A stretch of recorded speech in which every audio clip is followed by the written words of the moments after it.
आपका विश्वास का जीवन कैसा होगा ये इस बात पे निर्भर करता है कि आपकी नींवें कितनी मजबूत हैं। How your faith journey will be, how your faith walk will be, depends totally on how strong your foundation. हम लोग जब घर बनाते हैं हम ज़्यादा ध्यान किस पे देते हैं? When we build our Interiors houses, what do we pay attention on? On the interiors. हाँ, सोफा ऐसा कलर का होना The चाहिए, sofa should look like this. Paint ऐसा होना चाहिए। The paint should be like that. मगर अगर एक अच्छे आर्किटेक्ट को आपने बुलाया, वो जानता है सोफा तो ठीक है मगर सोफा का भार उठाएगा आपका But घर। if you consult a good architect, he will say the sofa is good, but can it take your weight? यानी जो हम इंटीरियर में क्या आता है, जो दिखता है, बिल्डिंग बाहर से हमारा घर कैसा दिख रहा है, फसाड कैसा है, बाहर से कैसा दिख रहा है, वो दिखता है। मगर जो दिखता है वो उसके ऊपर टिका है जो नहीं दिखता। So the interior and the exterior will only talk about what it looks like, what you can feel or you can see when you look at a building. But what is external depends totally on what is internal, which is not visible. So majority लोग उस पर ध्यान लगाते हैं जो दिखता है, परमेश्वर उस पर ध्यान लगाता है जो नहीं दिखता। Majority people are paying attention on what is visible, but God is looking at, He is concerned about that which is not visible. और अगर जो नहीं दिखता यानी कि नींवें अगर उस पे आपने ध्यान लगाया तो जो दिखता है सुंदर वो अडिग रहेगा, उसको कोई गिरा नहीं पाएगा। And if you focus on that which is internal, which is not visible, what you can see will also stay stable, it will not fall. मेरा दिल टूटता है जब मैं इतने सारे मसीहों से मिलता हूं जब एक गलत भविष्यवाणी के वचन ने उनकी पूरी जिंदगी को नाश कर दिया। My heart breaks when I met so many believers and because of one wrong prophecy their entire life was just destroyed. मगर जिस रीति से उन्होंने उस वचन को पकड़ा भविष्यवाणी के, अगर वो परमेश्वर के वचन को पकड़ लेते जो अविनाशी है तो फ्रूट कुछ और होता। But if they took hold of the word of God the way they took hold of a prophetic word, then their life would have been very different.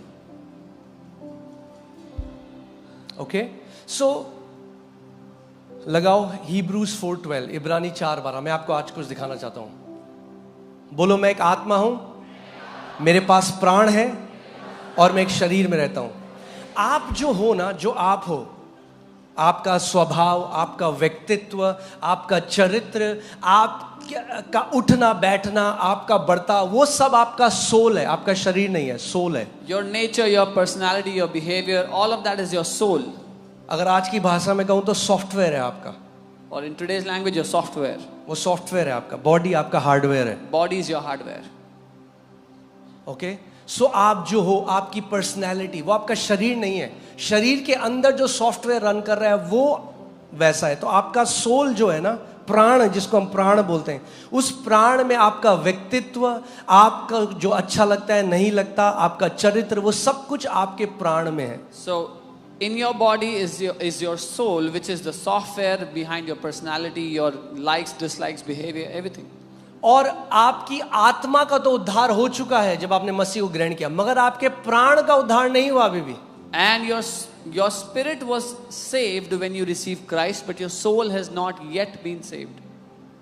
इसीलिए जो नए मसीह एकदम नए आते हैं और वचन अंदर नहीं है, वो सुनते हैं परमेश्वर से जो वो सुनना चाहते हैं। So that is why new believers, when they come to the Lord, they only hear from God what they want to hear from God. क्योंकि परमेश्वर शरीर से आपके बात नहीं करता, परमेश्वर आपकी प्राण से बात नहीं करता, परमेश्वर किससे बात करता है? आपकी आत्मा से, क्योंकि वो एक आत्मा है। Because God does not speak to your body, not to your soul, but to your spirit, because God is a spirit. अब हर एक मनुष्य का जो प्राण और आत्मा है ना, वो ऐसा है, इंटरट्वाइंड है, एक डोरी की तरह एक हो रखा है। Now the soul and the spirit of people is intertwined, it's one. तो इसीलिए जब अंदर से उनको वो लगता है तो उनको नहीं पता मैं बोल रहा हूं या परमेश्वर बोल रहा है। Which is why when they feel something from within, they do not know whether it's me or God. अभी मेरे को आत्मा में आ रहा है, मैं आपको बताऊं वो चीज, फ्लीस नहीं लगानी है आप में नए नियम में। क्या नहीं लगानी? फ्लीस नहीं लगानी है। Don't put fleeces in the New Testament, in the New Covenant. क्या आपने पढ़ दिया, गिदोन ने फ्लीस लगाई। फ्लीस लगाने का मतलब पता है क्या होता है? परमेश्वर अगर ये हो जाए तो मैं मान लूंगा ये तेरी इच्छा है, और अगर ये ना हो तो ये तेरी इच्छा नहीं है। बहुत बड़ी गलतियों में पड़ोगे अगर ऐसा करोगे नए नियम में तो। Fleece is like Gideon did. Lord, God, if it is your will, give me a sign like this. If it's not your will, give me a sign like that. You'll go into major errors if you do this in the new covenant. ओ प्रभु, अगर वो तेरी तरफ से है तो आज हरा suit पहन के आए वो। Oh Lord, if she is from you, let her wear a green suit today. और फिर वो आके बोलता है पास्टर जी वो हरा सूट पहन के आई। And then he says, Pastor, she was wearing a green suit. और मिलने क्यों आ रहा है शादी के बाद? क्योंकि पीट रही है वो हरा सूट वाला ही उसको। Why is he coming to meet after the marriage? Because now the green suit woman is तो beating him प्रभु ने up. मेरे साथ ऐसा क्यों किया? Why did God do this to me? मैंने कंडीशन लगाई तूने। I said, you put the condition. क्या प्रभु ने बोला हरे सूट की जो लड़की आएगी उससे तो शादी करना? तूने बोला अगर वो हरा सूट पहन के आएगी तो मैं मान लूंगा मेरी बीवी। Did God tell you that marry the woman who's in the green suit? No, you said let her come in the green suit and I'll marry her. Putting fleeces is unbiblical in the new covenant. Fleeces लगाना unbiblical है नई वाचा में, ये शर्तें लगाना। कई लोग खुश नहीं है अभी। Some people are not happy right now. सबको शॉर्टकट चाहिए ना। Everybody wants a shortcut. कौन बैठे अपने प्रार्थना के कमरे में और परमेश्वर से सच में पूछे कि प्रभु तू क्या चाहता है? तो मैं बोल देता हूँ Who wants to sit down in the prayer closet and genuinely ask God? So let me just put. प्रभु अगर तेरी तरफ से है तो दरवाजे खोल दे, अगर तेरी तरफ से नहीं है तो दरवाजे बंद कर दे। Oh God, if it is from you, open the door. If it is not from you, close the door. अरे द्वारपाल है वो। Is he a doorman?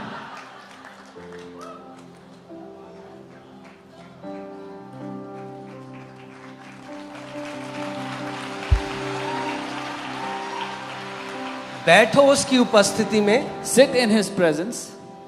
अगर कोई शादी जैसा डिसीजन हरा नीला पीला में कर ली शादी, If you took such an important decision like marriage with these fleeces, और फिर मुंह लेके आ रहे हरा नीला पीला, and then come with your face with the same colors you put fleeces on. पड़ोसी को बोलो फ्लीस नहीं लगाना। Tell your neighbor, don't put fleeces. अच्छा, अब क्वेश्चन आता है कि अगर फ्लीस नहीं लगाना तो हम क्या करें? Then the question comes, if we don't put fleeces, what do we do? इसलिए नहीं लगाना। गिदोन ने क्यों लगाई पुराने नियम में? आपको क्यों नहीं लगानी? गिदोन ने इससे लगाई कि उसे सहायक पवित्र आत्मा नहीं दिया गया था। आपको नए नियम में एक शिक्षक, एक सहायक, एक मार्गदर्शक दिया गया है। Why did Gideon put a fleece and you should not in the new covenant? Is because he was not given a helper, but you have been given a helper, a guide, a comforter in the new covenant, the Holy Spirit. Okay? Many people have destroyed their life with a fleece. बहुत से लोगों ने जिंदगी नाश कर ली है fleece के चक्कर में। Okay? चलिए वापस आते हैं। Let's come back. तो क्योंकि परमेश्वर का वचन जीवित और प्रबल और हर एक दो धारी तलवार से भी बहुत चोखा है, और मैंने आपको पिछले संडे भी बताया था दो धारी तलवार से चोखा क्या होता है? सर्जरी का चाकू। हाँ, मैंने आपको बताया था डॉक्टर ऐसे नहीं काटता शरीर को, वो छूता है केवल और स्किन कटती जाती है। A surgery knife is sharper than a two-edged sword. The doctor just touches the skin and it cuts open. मगर सर्जरी नाइफ की भी एक लिमिट है, वो बहुत अंदर नहीं जा सकता। मगर वचन कह रहा है कि जो वचन है ना, देखो क्या करता है, और प्राण और आत्मा को और गांठ गांठ और गूदा को अलग करता है। क्या करता है वचन? आपकी प्राण और आत्मा को क्या करता है? अलग करता है। अब मैं आपको एक बना के दिखाता हूं, मेरी ड्राइंग तो इतनी अच्छी नहीं है बट फिर भी। But what the word does is it separates your soul and your spirit, even the joints and the marrow. आप समझ लो, ठीक है? अच्छा, एक दूसरा कलर कर देते हैं कि आप समझो। ये आपकी आत्मा है, यीशु के लहू से धुली हुई, एकदम परफेक्ट, ठीक है? ये सफेद आपका प्राण है, और ये दोनों एक है। तो जब आवाज यहां से जब आता है ना, तो आपको पता नहीं चलता कि ये मेरी आत्मा से आया है या ये मेरे प्राण से आया है। मगर परमेश्वर का वचन कह रहा है, When a voice comes, you're not able to discern whether it's from my spirit or the soul. But परमेश्वर का वचन कह रहा है कि परमेश्वर का जो वचन है ना, वो दो धारी तलवार की तरह है, जो इसके बीच में जाकर इसको अलग कर देता है। The word of God, like a two-edged sword, goes in and separates the two. यानी जैसा वचन आपके अंदर चला जाता है, आत्मा और प्राण अलग अलग होता जाता है। So as the word of God goes deep in you, the soul and the spirit are separated. और तब जब पवित्र आत्मा आपकी आत्मा को गवाही देता है, आपको इंस्टेंटली पता चलता है ये पवित्र परमेश्वर से आ रहा है, ये मेरे मन की आवाज है, ये परमेश्वर की आवाज है। कैसे आप अब डिफरेंशिएट कर पा रहे हो? क्योंकि अब वचन आपके अंदर है। Then when you hear a voice, you are easily able to differentiate this is from God and this is from my soul, because now the word is in you.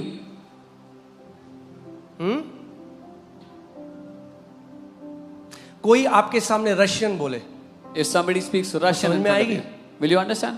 समझ में आएगी? नहीं। वो कुछ बोले, अब बोले हाँ कुछ बोल रहा था, वो chole bhature. You will say, I was saying something. वो बोले छोले छोले कुछ अपने वर्ड में, आपको लगेगा छोले, वो आपके छोले बोल रहे हैं। तो ऐसी परमेश्वर बोल रहा है, मगर आप उसको वो इंटरप्रेट कर रहे हो जो आपको पता है। अब ध्यान सुनो। Similarly, God is saying something else, but you interpret it as what you know or you understand. ऐसे एक अंग्रेज आया, आप उसे हिंदी में बोल रहे हो, उसको हिंदी कुछ समझ में नहीं आ रही। If a foreigner comes, you're speaking in Hindi, he doesn't understand Hindi. आप बोल रहे हो, वो सुन के समझ ही नहीं रहा क्योंकि उसे हिंदी नहीं आती। मगर जब हिंदी की टेक्स्ट में जाएगा और पढ़ेगा ओ आ क ख ग घ, जब जो लिखा हुआ है वो अंदर जाने लग जाएगा तो सुनना समझ में आने लग जाएगा। But when this person will go into the script of Hindi and start to learn Hindi, when the text goes in him, what is written goes in him, he will start to understand what is being spoken. कितने लोग समझ रहे हैं मेरी बात को? लिखित वचन जो है आपको एबिलिटी देता है सुनने की परमेश्वर से। अगर वचन अंदर नहीं तो कुछ भी अपने हिसाब से इंटरप्रेट कर लोगे। The written word gives you the ability to hear. If the word is not in you, you will interpret whatever you want to do.